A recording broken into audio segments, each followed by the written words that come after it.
got a mix of like a janky light setup. Also, this is a new point of view for my bedroom, so this is my entire apartment. It's very small, and I just started my laundry, but I have to film this, so we really don't have a choice.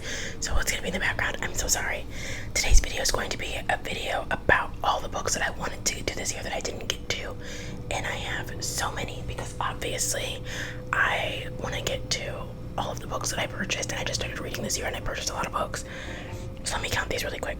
Let me see how many we have. 1, 2, 3, 4, 5, 6, 7, 8, 9, 10, 11, 12, 13, 14, 15, 16, 17.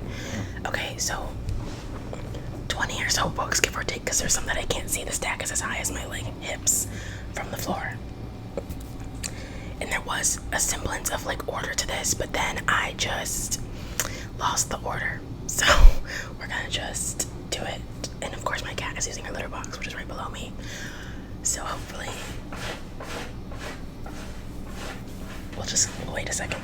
Let's get back into it. First book I wanted to get to this year and didn't was The Virgin Suicides by Jeffrey Eugenides, right? I started reading this in 2020. There's a cat hair in my mouth. I love when that happens. I started reading this in 2020 and I only got to page 45. So this was before I was reading, and it was kind of brave of me to pick up a classic first. Am I crazy? So yeah. This is about the Lisbon sisters, and it is told through the perspective of the boys that love them. And it's Virgin Suicides. It's gonna be about all the girls committing suicide. So it's kind of heavy, and I wanted to read it this year because I was finally reading again, but I just ended up not grabbing it. And I love Sofia Coppola, and that's my mother, even though she's a little bit, she doesn't really, I don't know, she loves my kind too much with the way she casts her movies, but I adore Sofia Coppola and the way she does filmmaking, and I have her archive of all of her stuff. I just love her, so I wanted to get back into this book after watching that movie a few times for the past year or so. Alright, Junebug. My cat's rubbing her face on the books. That's The Virgin Suicides. I'll stack them right here when I'm done. Hopefully you guys can't see my messy counter. If you can, I'm sorry. Okay, the next book I wanted to get to this year and probably won't is Cleopatra and Frankenstein by Coco Malors. I actually I wanted to read this book once I went through my breakup because it's about a young girl getting married very fast and realizing that that was not the vibe. I think it's about abuse though, so I don't mean it in a light way. It's a deeper, darker book about abuse and friendship, and let's just read the inside. 24-year-old British painter Cleo has escaped from England to New York and is still finding her place in the sleepless city when a few months before her student visa ends, she meets Frank. 20 years older and a self-made success, Frank's life is full of all the excesses Cleo's lacks. He offers her the chance to be happy, the freedom to paint, and the opportunity to apply for a green card. But their impulsive marriage irreversibly changes both their lives and the lives of those close to them in ways they never could have predicted. Each compulsively relatable chapter explores the lives of Cleo, Frank, and an unforgettable cast of their closest friends and family as they grow up and grow older. Whether it's Cleo's best friend struggling to embrace his gender queerness in the wake of Cleo's marriage, or Frank's financially dependent sister arranging sugar daddy dates to support herself after being cut off, or Cleo and Frank themselves as they discover the trials of marriage and mental illness, each character is absorbing and painfully relatable as the last. So it's a literary fiction, and I just wasn't sure if I was into literary fiction for the moment. I was I never know if I want to do a literary fiction. I feel like winter's literary fiction month, so maybe I'll get to it then, but I highly doubt it. I love this cover though. Isn't she a beaut? She's gorgeous. Alright. The next, sorry, my mic is over here. I guess I could make it taller. Oh, much better. Okay, the next book I wanted to get to this year and didn't was The Eyes Are the Best Part by Monica Kim.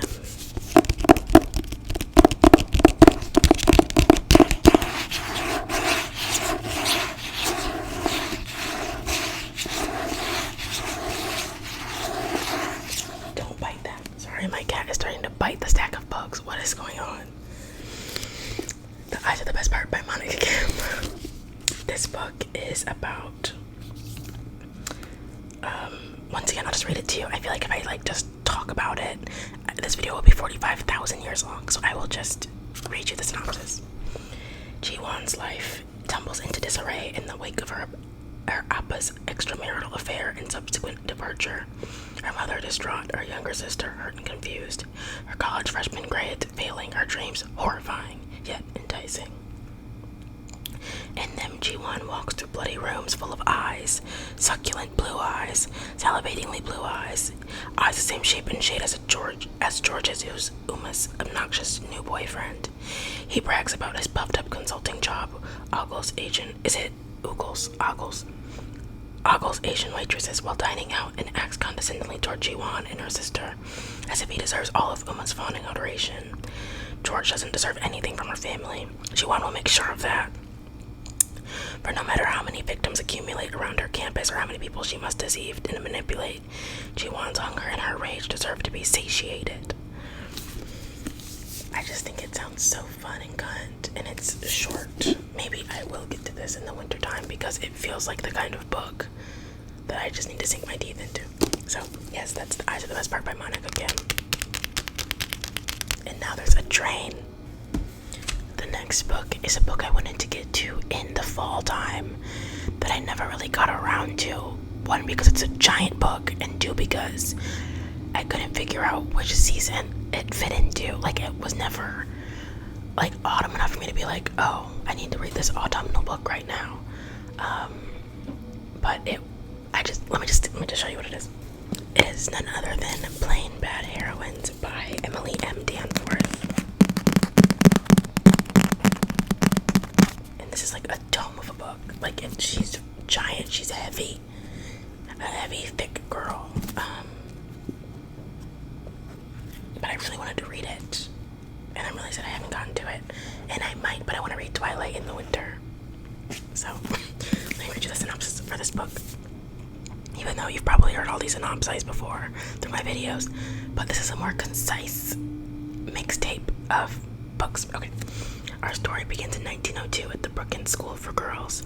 Flo and Clara, two impressionable students, are obsessed with each other and with a daring young writer named Mary McLean, the author of a scandalous best-selling memoir. To show their devotion to Mary, the girls establish their own private club and call it the Plain Bad Heroine Society. They meet in secret in a nearby apple orchard, the setting of their wildest happiness and ultimately of their macabre deaths. This is where the bodies are later discovered with a copy of Mary's books played beside them, the victims of a swarm of stinging, angry yellow jackets. Less than 5 days later, the Brookings School for Girls closes its door forever, but not 5 years, not 5 days, but not before 3 more people mysteriously die on the property, each in a most troubling way. Over a century later, the now abandoned and crumbling Brookings is back in the news with I hate that word, Wunderkind, Wunderkind, short. Wunderkind writer Merritt Emmons publishes a breakout book celebrating the queer feminist history surrounding the haunted and cursed Gilded Age institution. Her best-selling book inspires a controversial horror film adaptation starring celebrity actor and lesbian it-girl Harper, playing the ill-fated heroine Flo, opposite B-list actress and former child star Audrey Wells as Clara. But as Brookings opens its gates once again, our 3 modern heroines arrive on set to begin filming, and past and present become grimly entangled, or perhaps just grimly exploited, and soon it's impossible to tell where the curse leaves off and Hollywood begins. So, yeah, this one seems good. It's just, this text is actually like really, really big. Maybe I'll crack her open. I don't know, maybe I'll crack her open. Okay, the next book is Anita de Monte, Laughs Last. This is actually up for the Goodreads Choice Awards, so I really should get to it. I got this book like forever ago,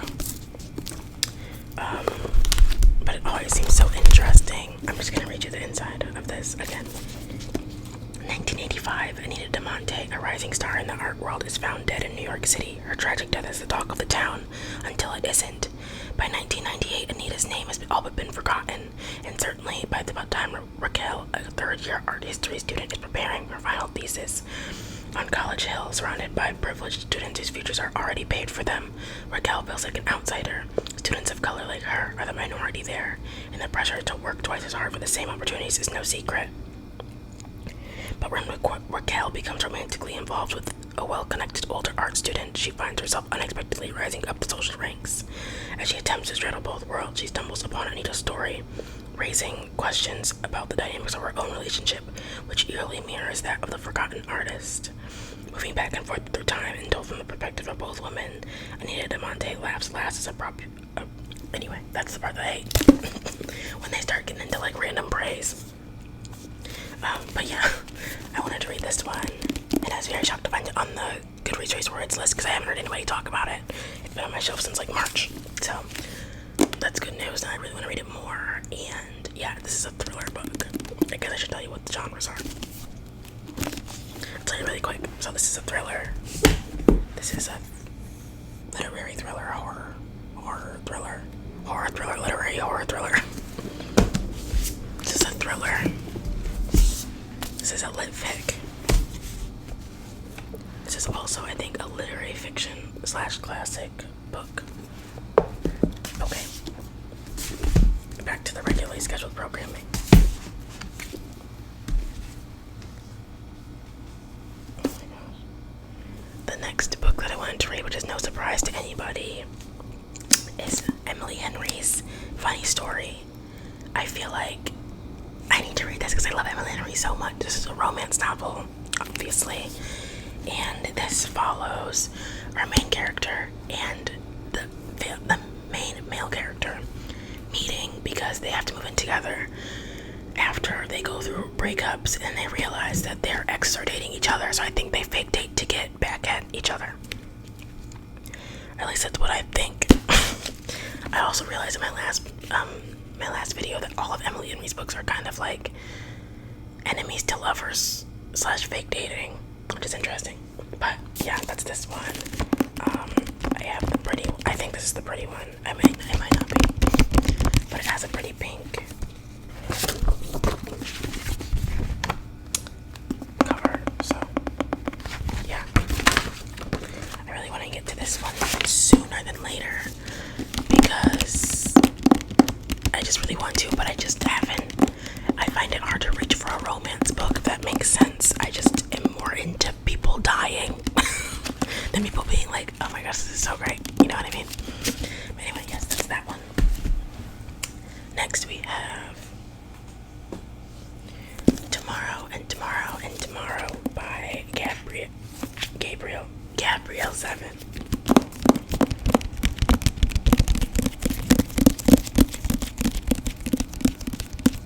This one is obviously one that everybody's been raving about. I think it came out last year. I don't know though. And I thought this was a romance book. Apparently it's like a literary fiction, depressing ass fucking read. And I'm like, oh, that's probably why I haven't read it yet. I bought this book on, let's see, Target, why aren't you telling me? March 30th, 2024. Okay. On a bitter cold day in December of his junior year at Harvard, Sam Master exits a subway car and sees, amid the hordes of people waiting on the platform, Sadie Green. He calls her name. For a moment, she pretends she hasn't heard him, but then she turns and a game begins.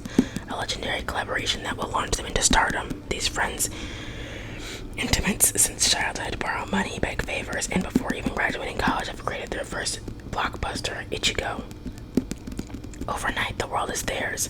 Not even 25 years old, Sam and Sadie are brilliant, successful, and rich, but these qualities won't protect them from their own creative ambitions and the betrayals of their hearts. It's always hard for me to realize when it's going to get into like the from best-selling author, this book is going to take you on a wild ride part. But yeah, that's this one. I was really sad I got home and I realized that my book, unless I got this off of Amazon, I can't remember, but my book has like slice marks from like someone taking stuff out the package. Like an X-Acto knife just went through the dust jacket, so that's really sick. So cool and exciting. I've never actually seen the bare cover of this. Okay. Anyway. And these are just the physical books that I want to get to this year that I haven't gotten to. My Kobo is a whole other story. It's a funny story. Get it? Emily Henry reference. Okay, this next book, sorry, there's a loud noise. This next book is Call Me By Your Name by Rae-SMR. This one, I mean, it's a classic. I've already read it before. I just wanted to get to it in the summer, but like I said in my last video, I wasn't by a body of water with the sun shining and like in a bikini to read this. I wanted to read it in my bikini, but I live in Ohio, so like what can I do? But this book follows Elio and Oliver. Elio is a 17, I don't know, underage boy, and Oliver is like 25, which is, I know, but let's pretend that isn't the case. This follows Oliver coming to study under his father in Italy for the summer, and Elio falling in love with him in that story, finding his sexuality, figuring out who he is, love and heartbreak and summer flings, etc. So I wanted to read this book again just because when I read it, I was in it was 2019, like my senior year of high school. And like, sure, that's great, but it's been like 4 or 5 years, and I want to get back into the book now that I'm in my senior year of college, senior and a half, senior and some change. But yes, so that's this one. This book is beautifully written. If you don't want to support Rae-SMR because, I don't know, you just don't want to support, that's fine. There's ways to get the book off of like Anita's archive and stuff, so you don't have to directly put money into their pockets. But yes, this is a very good book, unfortunately. It's beautiful prose, it's so good. I don't know what prose means. Okay, next. We have A Wild Love by the one and only Elsie Silver.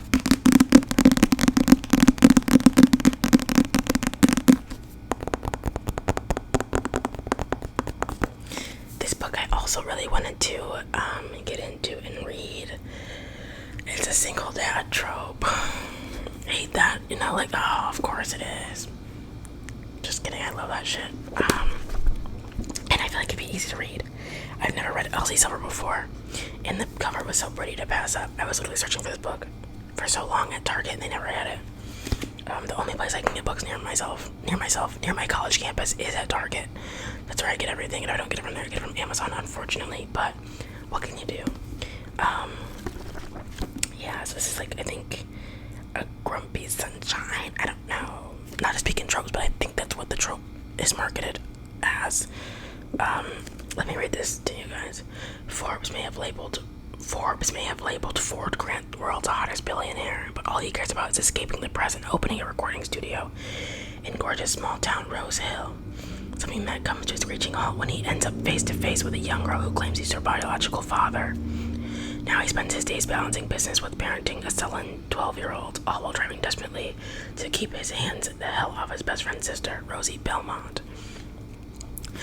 After living in the city, Rosie came blasting back into town like a storm, beautiful, messy, and chaotic, and one wide-eyed, desperate plea for a job is all it takes for Ford to hire her. He vows to keep her at arm's length, tries to stick to scowls and grumpy one-liners, but with her, verbal sparring is a type of foreplay, friction that soon turns into a blistering heat. Ford knows damn well he shouldn't cross this line, but shouldn't and can't are two very different things. The only thing he truly can't do is resist her. So boom. This is also very big text, so a lot of these books I'm realizing I should have just grabbed and read. But there's so many books in the world, you not only gotta you pick when there's so many books in the world. I don't know. Okay, next book. This is another romance book, another one I talked about in my last week's video that I feel like nobody watched. Go watch that video or die. Just kidding. But I feel like you guys didn't like the creative direction I took with the thumbnail. But I worked really hard on it, so I was leaving it there because I liked it a lot. But if you haven't watched that video, go watch it. But anyway, this is Past, Present, Future by Rachel and Solomon. This is the a sequel to Today, Tonight, Tomorrow. This follows Rowan and what's his name? Skip. Rowan and Neil in their first year of college and how the relationship goes from there. It's a continuation of the first book, which was them enemies to lovers in this competition they had on the last night of senior year. So I got the Barnes & Noble special edition with these cute little sprayed edges that have Seattle on the side because it takes place in Seattle. And has little hearts and like sparkle things. But yeah, this is a young adult book. And I adored this book when I read the first one during COVID, so I really want to get to this one sometime soon. So yes, past, present, future. Alright, then we have this one I'm going to try to get to during the winter months. So like January, February, December. We have Donna Tartt's The Secret History. Now you guys all know what this book is about. Come on now. This follows... I don't know how to put it into words. Oh, it's so short. Okay, I'll just read it. Under the influence of charismatic classics professor, a group of clever, eccentric misfits at a New England college discover a way of thought and life a world away from their banal. Is it banal or banal? I hate that word. Contemporaries. But their search for the transcendent leads them down a dangerous path beyond human constructs of morality. Psychological thriller. This follows these students being psychologically thrilled. Just kidding. This text is very small, but it is like a classic sort of book. So a modern classic, some may say. But yeah, I really want to get to it, but the text is so tiny I might have to put it on my Kindle, and it's like 500 pages. Oh, it's like 600 pages. Sick. Sick. Okay. Next book is Delicate Condition. This follows a woman who is pregnant, I believe. Hold on.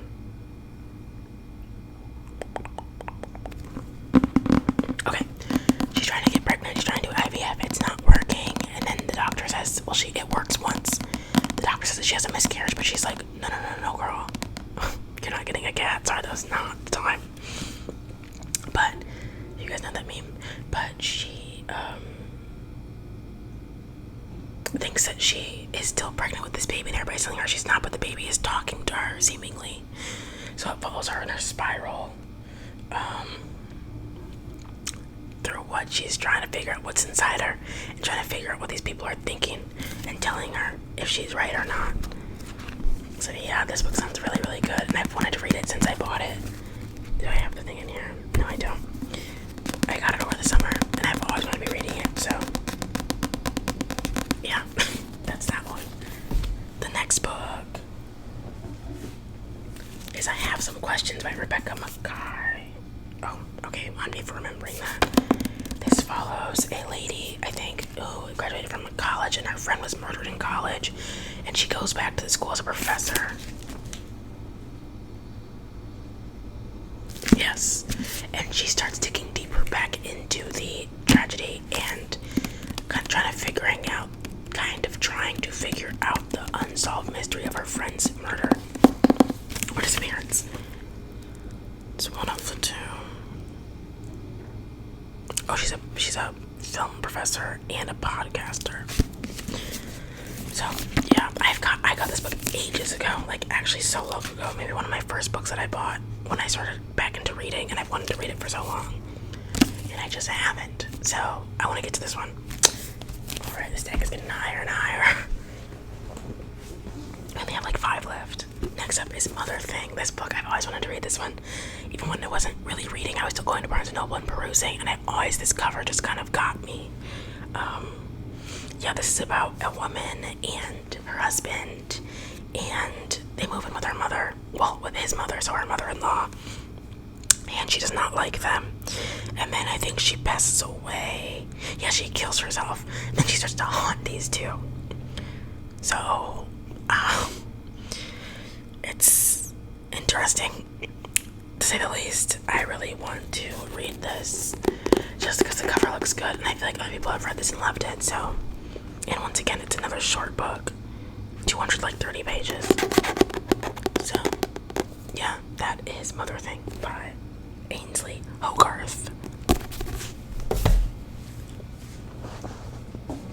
This next book I want to read so insanely bad, but I just keep not reading it.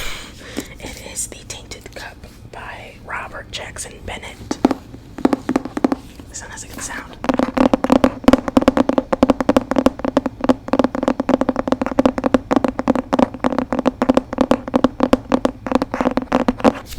So this one, I just love this cover. I love the description of the book. This is a hardback with no dust jackets. This is just printed on the actual physical book. This is also nominated for a fantasy Goodreads Choice Award, I believe, in the first round. So yes, I will read you what it's about because it's fantasy. It's hard to just pull out of my ass. Okay. In D'Artagnan's greenness mansion, an imperial officer lies dead, killed to all appearances when a tree erupted from his body. Even here at the Empire's borders, where contagions abound in the blood of the Leviathans, work strange magical changes. It's a death both terrifying and impossible. Assigned to investigate is Anita, a detective whose reputation for brilliance is matched only by her eccentricities. Rumor has it that she always wears a blindfold and can solve impossible cases without stepping inside the walls of her home. At her side is her new assistant, Denny O'Cole, magically altered in ways that make him the perfect aid to Anna's brilliance. I've been talking for too long. I just coughed. Den is at turns scandalized, perplexed, and infuriated, by his new superior. But as the two close in on a mastermind, and Anna makes one startling deduction after the next, she realizes that she is indeed the Empire's greatest detective, and wonders how long he can keep his own secret safe from her piercing intellect. So it just seemed fun. I love when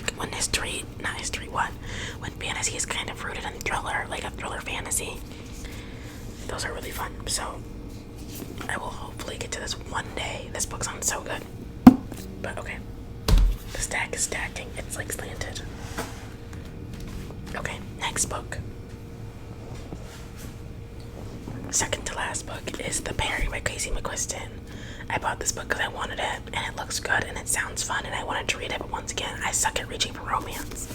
So, that's this one. This is about Theo and Kit. Perfect. They were dating, and they had booked a trip to Italy. I think somewhere European for a food and wine tour. But they had canceled the trip because they were like, we're broken up. Let's not do it. But they both got a voucher. So they end up redeeming the voucher at the same time and going on the trip at the same time. And it follows them on this trip having a hookup contest to see who can have the most hookups. Or wait, no. No, it's actually not that. Who can sleep with their Italian tour guide first? Okay, not a hookup contest, but I mean kind of. Not the most hookups though, but yeah, so who can sleep with their Italian tour guide first. So it seems fun. I got the cute little sprayed edges version. Some things taste better together. It's very cute. I feel like a lot of the sprayed edges I'm seeing in the store are very not kiddish, but I don't know. I don't know. Whatever. On to the next thing. And we have our last book, you guys. I talked about this book a lot of times. I talked about why I haven't read it, in June. Also, it is Into the Drowning Deep by Mira Grant. So this book I haven't read because the text is so damn small. That's the only reason I haven't read it, and the margins are so tiny also. Oh my gosh, yeah, it's long. Yeah, but I'll read you the back of this. 7 years ago, the Atargatis set off on voyage to the Mariana Trench to film a mockumentary bringing to life ancient sea creatures of legend. It was lost at sea with all hands. Some have called it a hoax, others have called it a tragedy. Now a new crew has been assembled. Some seek to validate their life's work. Some seek the greatest hunt of all. Some seek the truth. But for the ambitious young scientist Victoria Stewart, this is a voyage to uncover the fate of her sister she lost. Whatever the truth may be, it will only be found below the water. is a horror book. So yeah, ocean horror. These are all of the books that we talked about today. I hope you enjoyed this video. If you didn't, that's alright. Just don't tell me that. And if you did, yay. I hope to see you back here next week for another video, and I appreciate you guys all watching. Love you very much. Book club, social medias, etc. are all linked in the description below. And watch last week's video if you haven't, please. Because I liked it. But yeah, also my camera was dirty, but I didn't realize that after I filmed, so I wasn't gonna refilm. But okay, I love you guys very much, and I will see you next week. Bye.